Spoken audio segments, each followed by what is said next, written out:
Bonjour à tous, bienvenue aux 5 minutes juridiques, votre hebdomadaire vidéo avec le cabinet d'avocats Lando associé par VK. Alors dans quelques minutes on va parler de la loi sécurité globale, mais tout de suite les brefs de la semaine et on commence avec l'arrêt French Data Network du 21 avril qui est un arrêt très important rendu par l'Assemblée du Conseil d'État, 39 pages et qui surtout traite de sujets importants. 1. Quel équilibre sur la conservation des données entre la préservation de nos libertés et en même temps les nécessités de la lutte contre le terrorisme et la criminalité, dans un cadre où les échanges de données entre administrations d'ailleurs ne cessent de se développer, décret du 16 avril. Et puis deuxième apport de cet arrêt, le juge français se donne un peu plus de marge de manœuvre pour décider d'appliquer ou pas ce qu'est la position du juge européen, plus encore peut-être que dans l'arrêt Arcelor de 2017. 2. Élections. Bon, allez, ça y est, c'est clair, c'est le 20 et le 27 juin 2021, le calendrier est sorti, le décret est sorti le 21 avril, ouf. Ceci dit, pour faire campagne, ça va être compliqué. Un addendum au memento pour les candidats nous confirme bien qu'on ne peut pas faire de réunion publique, alors sauf sinon en plein air à moins de 6 personnes. Bon courage. On vous avait parlé récemment de la loi organique expérimentation, ça y est, elle est au journal officiel, de même qu'est au journal officiel l'ordonnance attendue sur les plateformes numériques en matière de mobilité. Et oui, on a bien deux régimes distincts, on ne met pas Uber, Blablacar, les autres systèmes d'autopartage, etc. dans la même case. De mobilité toujours, la Cour des comptes en appelle à un nouveau modèle économique et à une forte réaction de l'État en matière de garde voyageurs qui notamment sont en retard d'investissement. Le tribunal administratif de Grenoble, de son côté, nous confirme bien que le maire d'une commune nouvelle continue à avoir compétence sur les règlements locaux de publicité récupérés des communes historiques. Arrêt extrêmement important de la Cour de cassation sur les questions de harcèlement et d'indemnisation du harcèlement. Voici. Décision importante du Conseil d'État également sur le fait qu'on peut bien refuser la nomination du directeur d'un établissement privé hors contrat pour manque de disponibilité de celui-ci, version large. Donc, très importante également est la décision du Parlement européen de faire un Green New Deal avec toute une série de décisions, une baisse considérable des émissions à effet de serre et plus de 50 textes qui vont se retrouver modifiés à cet effet.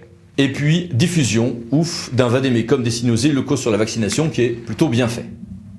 Abordons maintenant la loi sécurité globale. Cette proposition de loi est un texte considérable dans ses enjeux, ses mesures. Cette proposition a définitivement été adoptée par le Parlement. Elle va transiter par le Conseil constitutionnel dont elle sortira sans doute un peu allégée.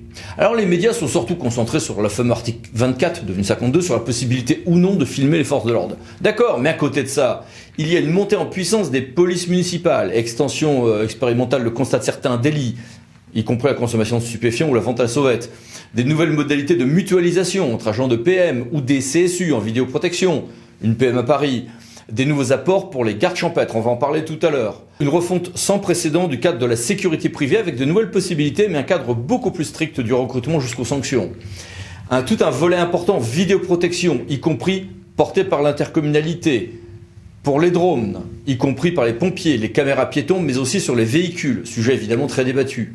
Création d'une réserve opérationnelle de la police nationale, encadrement des produits dangereux comme les mortiers, suppression des crédits automatiques de réduction de peine pour certains auteurs d'infractions quand certains agents publics dont les forces de l'ordre sont victimes.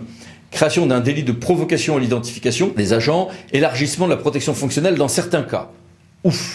Alors beaucoup de débats polémiques, mais aussi des apports. Regardons ces apports avec monsieur Christian Commun, donc qui est garde champêtre et vice-président de la Fédération nationale des gardes champêtres de France, et monsieur Cédric Renaud, président de l'Association nationale des cadres territoriaux de sécurité. Bonjour à tous les deux et merci d'être avec nous. Bonjour à tous. Bonjour à tous. Première question pour vous, monsieur Renaud. Quels sont, pour les polices municipales, les apports de cette loi ? La loi permettra aux communes et aux établissements publics de coopération intercommunale comptant au moins 15 agents de police municipale ou gardes champêtres et qui le demanderont de voir leurs compétences étendues en matière de constatation d'infractions et de relecture des images de vidéoprotection.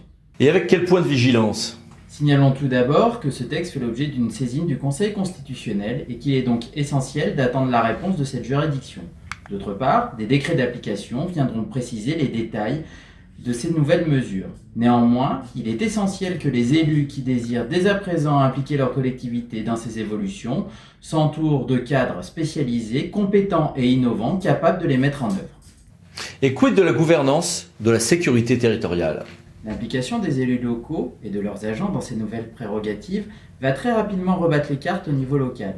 Il s'agira donc de maintenir un dialogue permanent entre les différents acteurs, d'être vigilant à ce que chacun reste dans son rôle, de façon à apporter les corrections indispensables durant l'expérimentation aux textes mis en œuvre.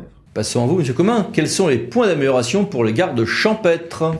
La loi porte plusieurs avancées significatives pour les gardes champêtres. Tout d'abord, l'habilitation législative nécessaire au ministère de l'Intérieur pour réglementer nos équipements, à savoir nos tenues d'uniforme, la sérigraphie de nos véhicules de service, ainsi que les cartes professionnelles. Il y a aussi la possibilité d'être doté de caméras individuelles à titre expérimental dans un premier temps, mais cet outil technologique est primordial pour les gardes champêtres puisque nous agissons majoritairement seuls dans le cadre de nos missions de police. Et à cela s'ajoutent également plusieurs autres progrès, comme notre intégration à l'article 325-2 du Code de la route concernant la mise en fourrière des véhicules, la mise en commun des gardes champêtres de communes limitrophes sous certaines conditions, ou bien encore la possibilité de procéder à des dépistages de stupéfiants sous l'autorité des officiers de police judiciaire territorialement compétents. Et je crois que vous avez d'autres demandes aussi. Nos autres demandes portent sur deux axes principaux. Le premier, c'est de ne plus être oublié en tant qu'acteur reconnu de la sécurité intérieure lorsqu'un texte est en préparation au Parlement ou en matière réglementaire. Je pense notamment à l'accès facilité à certains fichiers annoncés par le ministère de l'Intérieur. Le second axe, qui est à nos yeux le plus important, c'est la revalorisation de notre carrière, qui passera par une révision des traitements indiciaires de la catégorie C, mais aussi notre classement en catégorie active, ou bien encore la création d'une catégorie B spécifique aux gardes champêtres. Bien, merci à tous, au revoir. Merci, au revoir. Merci et bonne journée. Et merci à vous. À bientôt pour une nouvelle vidéo, les 5 minutes juridiques, parlant de l'associé pour VK. Pensez à vous abonner. Merci, au revoir.